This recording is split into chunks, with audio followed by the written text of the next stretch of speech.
اللهم صل على محمد عبدك ورسولك وعلى المؤمنين والمؤمنات وعلى المسلمين والمسلمات يا أول الأولين يا آخر الآخرين يا ذا القوة المتين يا راحم المساکین یا ارحم الراحمین۔ محترم دوستو، بزرگو،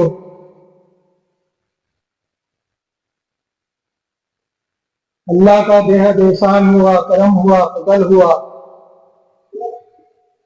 کہ اللہ نے ہم سب کو جمعہ کی نماز ادا کرنے کے لیے مسجد میں جمع فرمایا۔ اللہ نے ہم کو دنیا کے اندر بھیجا ہے اور اللہ نے ہم سب کو بہت ساری نعمتوں سے نوازا ہے، جن نعمتوں کو ہم گننا چاہے تو گن نہیں سکتے اور شمار کرنا چاہے تو شمار نہیں کر سکتے۔ بے انتہا نعمتیں اللہ پاک نے دے رکھی، اور اللہ کی نعمت اور اللہ کی رحمت جو ہے دنیا کے اندر عام ہے۔ اللہ نے اپنی نعمتوں کو اپنے ماننے والوں کو بھی دے رکھی ہے اور نہ ماننے والوں کو بھی دے رکھی ہے، بلکہ اللہ نے اپنی نعمتوں کو اپنے ماننے والوں سے نہ ماننے والوں کو زیادہ دے رکھی ہے۔ پر ایک اللہ کی خاص نعمت ہے، نعمت خاصہ ہے اللہ کی، جو نعمت اللہ پاک جسے چاہتے ہیں اسی کو دیتے، ہر کسی کو نہیں دیتے۔ اللہ چاہتے ہیں اسی کو دیتے، وہ ہے ایمان کی نعمت۔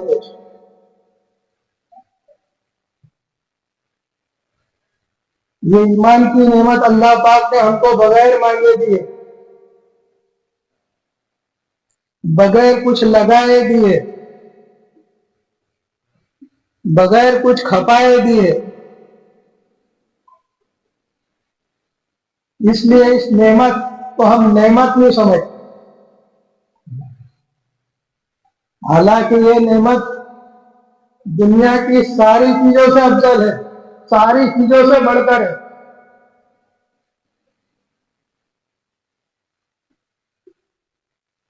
اس نعمت کو حاصل کرنے کے لیے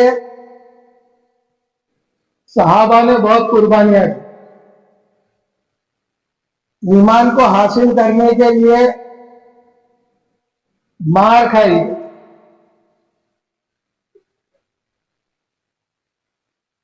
مال لگایا ہے، جان کو کھپایا ہے۔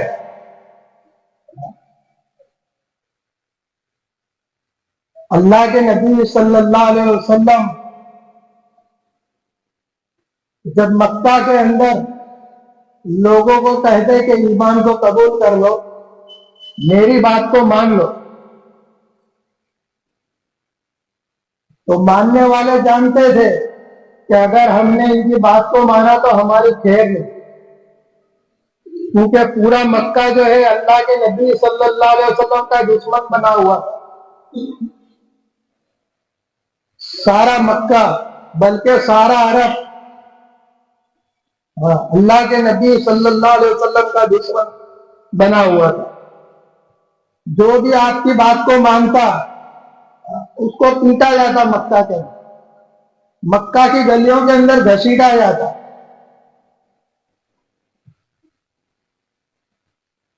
صحابہ نے ایمان کی قیمت کو سمجھا تھا۔ ایمان جو ہے صحابہ کے دل و جگر میں، گوشت اور پوست میں اترا ہوا تھا، اور ہمارا ایمان صرف زبان پر ہے، ابھی تو دل میں بھی نہیں اترا۔ دل میں اتر جائے تو انسان کی کیفیت بدل جائے، جینے کا ڈھنگ بدل جائے۔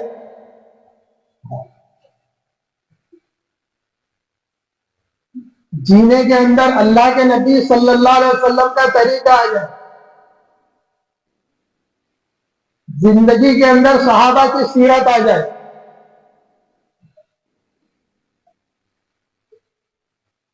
آج ایمان جو ہے ہماری زبان پر ہے، کلمہ لا الہ الا اللہ محمد رسول اللہ. اب یہ کلمہ ہم سے کچھ چاہتا ہے دوست. کلمے کا مقصد ہم کو پتا ہو، کلمے کا مطلب ہم کو معلوم ہو کہ لا کا مطلب انکار کرنا. اب بولو ہم کتنا انکار کرتے ہیں؟ ساری چیز کا اقرار کرتے ہیں مگر کلمے کا اقرار نہیں کرتے.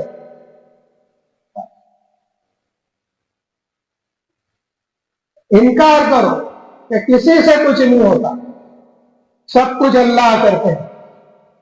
کائنات میں جتنی بھی شکلیں صورتیں جو دکھائی دے رہی اور جو نہیں دکھائی دے رہی، ساری کے ساری شکلیں صورتیں نفع نقصان پہنچانے میں، عزت ذلت دینے میں، کامیابی ناکامیابی دینے میں ایک اللہ کے حکم کی محتاج. اللہ ان میں سے کسی ایک کا بھی محتاج. اس بات کا یقین دلوں میں دکھانا ہے دوستوں تو بیٹھا نہیں.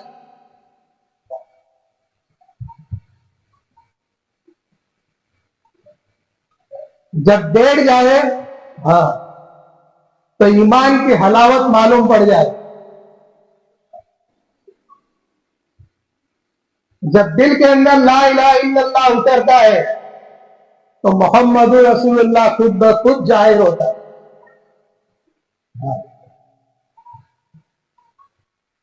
آج دنیا کے لوگوں کے طریقے ہمیں پسند آتے،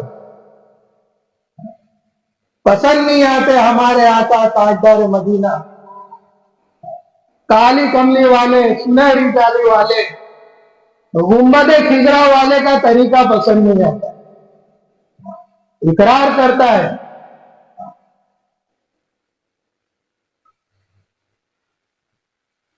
مگر زندگی میں عمل نہیں ہے دوست.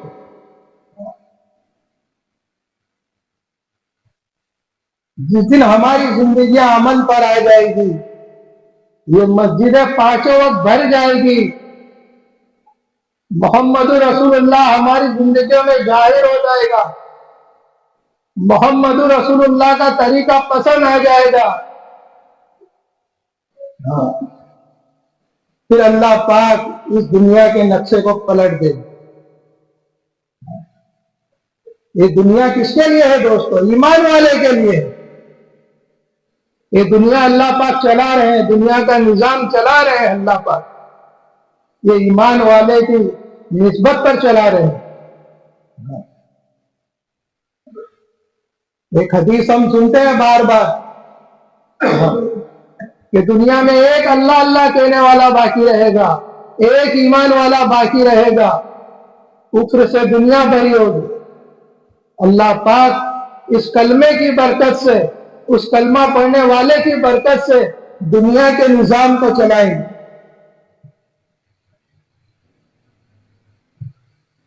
ہم ہماری قیمت کو دوستوں بھول گئے. ہم نے ہماری قیمت کو ہی نہیں سمجھا.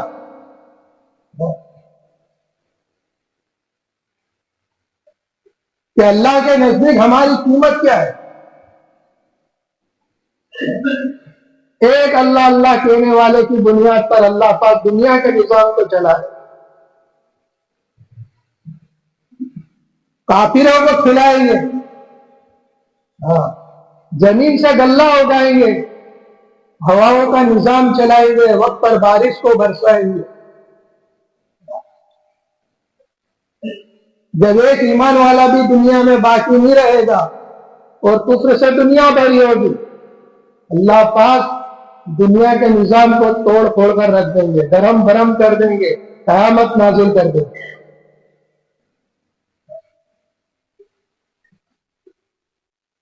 جب یہ کلمے والی زندگی آ جائے گی دوستو ہماری زندگیوں کے اندر،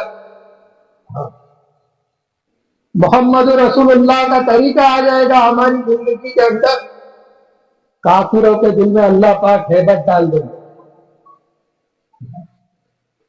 دشمن اسلام کے دل میں ہیبت ڈالیں گے۔ حضرت عمر رضی اللہ تعالیٰ عنہ کے زمانے کے اندر ایک جماعت کو روانہ کی حضرت عمر رضی اللہ تعالیٰ عنہ نے، امیر المومنین نے۔ کئی دنوں سے جنگ لڑ رہے ہیں صحابہ، قلعہ فتح نہیں ہو رہا۔ کچھ وقت کے بعد جماعت کے امیر نے، امیر المومنین حضرت عمر بن خطاب رضی اللہ تعالیٰ عنہ کو خط لکھا کہ حضرت کیا بات ہے، کئی دنوں سے ہم لڑ رہے ہیں، پتہ نہیں ہو رہی۔ زیادہ لمبی چوڑی تحریک نہیں لکھی امیر المومنین نے، زیادہ لمبی چوڑی بات نہیں لکھی، صرف اتنا لکھا تحقیق کرو کہ کوئی ایسا عمل چھوٹ رہا ہے جس سے کی وجہ سے اللہ کی مدد ہوتی اٹکتی ہے۔ جب جماعت کے امیر کے ہاتھ وہ خط پہنچا، جیسے ہی وہ خط پڑھا گیا کہ کوئی عمل ایسا چھوٹ رہا، تحقیق کی، جنگ کا معاملہ تھا، تحقیق کی کہ کوئی عمل، مسواک والا عمل چھوٹ رہا ہے، فوراً عمل۔ سارے صحابی جو ایک لائن سے بیٹھ گئے اور جھاڑوں کی ڈالیں توڑ کر مسواک کرنا شروع کیا۔ اب جو ہے دشمن جو ہے قلعے کے اندر سے جھانک رہے ہیں، دیکھ رہے کہ کل تک تو یہ تلواروں کو تیز کر رہے تھے، آج یہ اپنے دانتوں کو تیز کر رہے ہیں۔ اللہ نے کافروں کے دل میں، دشمنوں کے دل میں ایسا خوف طاری کیا، ایسا خوف ڈالا کہ لگتا ہے یہ ہمیں قلعے کے اندر آ کے کچا چبا جائے گا۔ یہ خوف دل کے اندر جاری ہوا، اس خوف کی ڈر کی وجہ سے دشمن قلعہ چھوڑ کر بھاگے۔ اللہ نے ایسا خوف ڈالا، ایک سنت، ہم تو سنت کو سنت بھی نہیں سمجھتے۔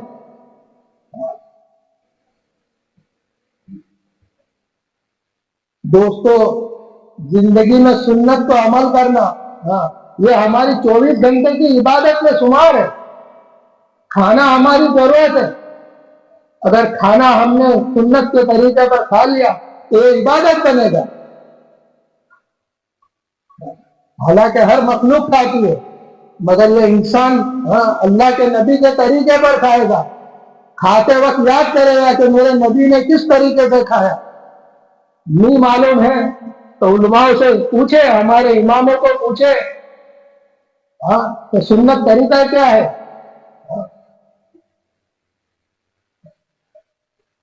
پانی پینا ہماری ضرورت ہے، ہر مخلوق پیتی ہے، ہر جاندار مخلوق کو پیاس لگتی ہے۔ اگر سنت طریقے سے پانی پی لیا تو ہماری ضرورت کی ضرورت پوری ہوئی اور عبادت میں شمار ہوا۔ بیت الخلا میں جانا ہماری ضرورت ہے، سنت طریقے سے ہم بیت الخلا میں گئے، سنت طریقے سے باہر نکلے، دعا پڑھی، یہ ہماری ضرورت پوری ہوئی، یہ دین بنا دوست۔ اللہ کے نبی صلی اللہ علیہ وسلم کا طریقہ ہی دین ہے، اور اس سے ہٹ کر جتنے بھی طریقے ہیں دوستو، یہ سارے طریقے بکواس ہیں، ظاہر میں کتنے بھی اچھے نظر آتے ہیں، میرے نبی کے طریقے سے طریقہ کسی کا اچھا ہو ہی نہیں سکتا۔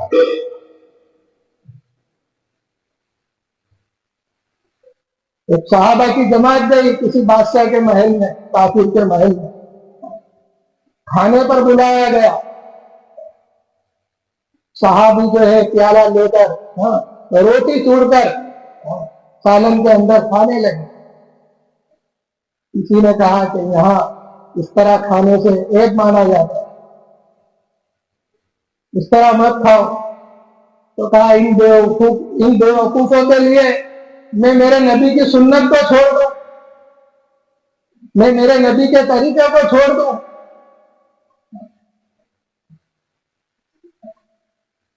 ہر ایک طریقہ میرے نبی کا بہت پیارا ہے دوست. اپنا کر کے تو دیکھو, عمل کر کے تو دیکھو دوستو. آج دنیا کے لوگ پسند آ رہے ہیں, ان کا چہرہ پسند آ رہا ہے, میرے نبی کا چہرہ پسند نہیں آتا. میرے نبی کا چہرہ ایسا کسی کا چہرہ ہی نہیں.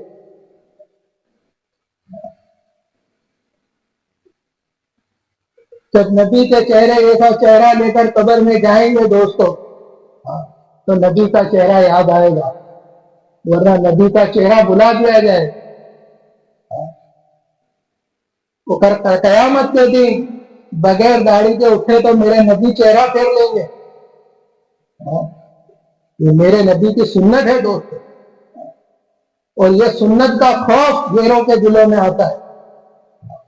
غیر بھی عزت کرنے پر مجبور ہو جاتا ہے. ہم اللہ کے طریقے اور حضور پاک صلی اللہ علیہ وسلم کے طریقے کو اپنی زندگی میں لاوے دوستو. ہم اپنے آپ کی پہچان بنا لیں, ہم نظر آئے کہ ہم مسلمان ہیں, ہم محمد صلی اللہ علیہ وسلم کے غلام ہیں. ہم جنگل میں چلے جاؤ, جنگل کا رہنے والا ہمیں دور سے پہچان لیں کہ مسلمان آ رہا ہے. ہم مسلمان بن کر زندگی گزارے. اللہ پاک نے ہم کو مسلمان بنا کر دنیا میں بھیجا, یہ اس کا سب سے بڑا احسان ہے دوستو, یہ اس کا سب سے بڑا انعام ہے دوستو. ایمان کے اوپر زندگی گزاری, ایمان پر خاتمہ ہو گیا دوستو, اس دنیا سے 10 گنی بڑی جنت دینے کا وعدہ کر رہے ہیں. اس دنیا سے 10 گنی بڑی جنت, اور جنت کے اندر سونے اور چاندی کی اینٹ کے محل ہوں گے دوست. جنت کے اندر کوئی غم نہیں ہوگا دوستو, کوئی رنج نہیں ہوگا, کوئی تکلیف نہیں ہوگی جنت کے اندر. ہم تو جنت سے آئے ہیں دوستو, جنت کی تیاری کے لیے آئے. ہم انسانوں کا دنیا کے اندر وجود